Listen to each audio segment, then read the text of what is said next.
Sir काय सांगाल, आपण या ओबीसी मोर्चामध्ये आज सहभागी झाले काय सांगाल? त्या ओबीसी मोर्चा एक कार्यकर्ता म्हणून मी सहभागी झालो. ओबीसीवर हे सरकार ओबीसीची फसवणूक करत आहे. असं बेमान सरकार कधी आपण पाहिलं नाही. बोलतो एक करतो एक, झूठ का पुलिंदा. आणि मला वाटतं की जुमलेबाज म्हणतो आपण, अशी या सरकारची प्रवृत्ती आहे. आम्ही ओबीसीची जनगणना करणार म्हणून सांगितलं आणि तिथे कालावधच नाही. म्हणजे ओबीसीला काय नाही देऊ शकत. मतासाठी डीएनए म्हणून सांगता आणि मतं मिळून सत्तेत खुर्ची मिळाली की ओबीसीला विसरतात. आज अनेक प्रकारे ओबीसीवर अन्याय होत आहे आणि हा मोर्चा निघाला. भंडारा जिल्ह्यातील ओबीसी सर्व कार्यकर्त्यांनी संघटनांनी मोर्चा काढलाय. त्याला साथ देण्यासाठी मी या ठिकाणी आलेलो आहे आणि या कार्यकर्त्यांचं सरकारला या संदर्भात लाज वाटली पाहिजे की ओबीसी रस्त्यावर उतरून स्वतंत्र जनगणनेची मागणी करतो. ओबीसीच्या भरोश्यावर सत्ता मिळवून हे ओबीसीला विसरतात, याची जराही लाज आणि खंत या सरकारला नाही, हे खेदानं या ठिकाणी सांगतो.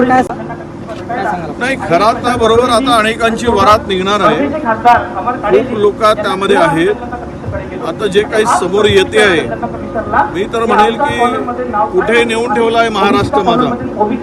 हे जे बंधुगिरी चालली, ही बनवाबनवी जी चालली आणि ओबीसीना विशेष करून मूर्ख बनवण्याचा जो काही धंदा चालला, हे सगळे धंदे मला वाटतं की कधी कधी सरकार पुरस्कृत आहेत का? आणि सरकारचे एवढे मंत्री त्यामध्ये अडकले असताना सरकारकडून कुठलीच कारवाई दखल घेतली जात नाही. एक महिला आयोगाच्या जबाबदार पदावर असलेल्या नेत्यांच्याकडून असे किळसवाण्या व्यक्तीच्या बरोबर करून तिकडे आपण त्यांना त्यांच्या सोबत बघतो. फार विदारक आहे आणि याला सर्वस्वी जबाबदार हे याला खतपाणी घालणारे सरकार आहे या भोंदूगिरीला. कारण हे जे माणसं पेरलीत काही भारतीय जनता पक्षाने, ही माणसं काही पगारी माणसं पेरली ते प्रबोधनासाठी, ज्योतिषशास्त्र सांगण्यासाठी, वास्तुशास्त्र सांगण्यासाठी, कथा प्रवचन करण्यासाठी हे असे भोंदू माणसं पेरले गेले. काल पाहिलं आपण एक थोरात नावाचा तुषार थोरात नावाचा काहीतरी एक कीर्तनकार आहे, त्यांनी त्या लहान मुलीवर अत्याचार केला, हे आपण बघितलं. आणि अनेक फोटो येतात. हे केवळ धर्माच्या नावाखाली बहुजनांना लुटण्याचा धंदा, गोरखधंदा या सगळ्यांनी केला आहे.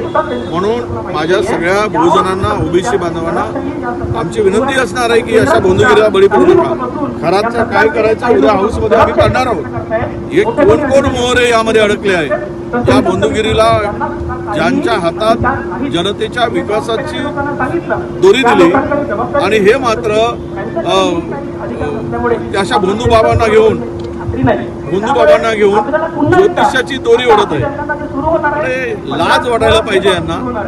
आपण कुठल्या पदावर आहोत, कुठली शपथ घेतली, कुठल्या संविधानाच्या मुळे आपण आहोत या पदावर, हे सर्व विसरून हा देश उद्ध्वस्त करण्यासाठी भारतीय जनता पक्ष अशा पद्धतीचं हे सगळे काही भोंदूगिरी पोचली गेली जात आहे.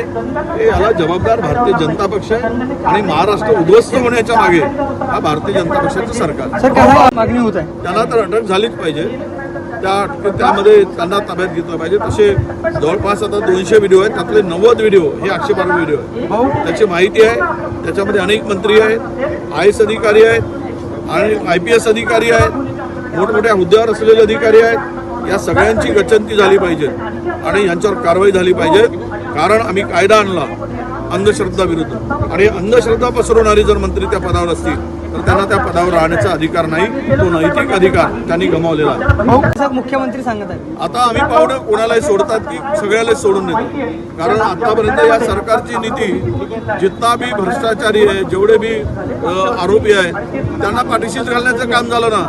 मोठमोठ्या स्कॅन्डलमध्ये असलेले, मोठ्या मोठ्या स्कॅममध्ये असलेले, मोठ्या मोठ्या भ्रष्टाचाराच्या रडारवर असलेले, ईडीच्या रडारवर असलेले कोण गेला ज्याला ते सोडणार आहे.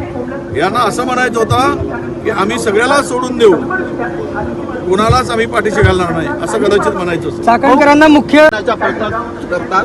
विरोधी पक्षाचे कोण कोण नेते गेले त्याचे पुरावे मी देऊ शकतो असे देवेंद्र फडणवीस बोलले. नाही, देवेंद्रजी फडणवीसांनी खुलेआम जे काही असतील या प्रकरणात सगळ्यांचे पुरावे द्यावे. तो कुणा पक्षाचा आहे, सत्ताधारी आहे, विरोधक आहे, हे काहीच बघू नका. या भोंदू बाबाच्या या अंधश्रद्धेला बळी कोण पडले आणि हे दुष्कृत्यामध्ये कोण कोण सहभागी आहेत, सर्वांवर कारवाई करा. विरोधक काय आणि सत्ताधारी काय असेल हिंमत तर दाखवा.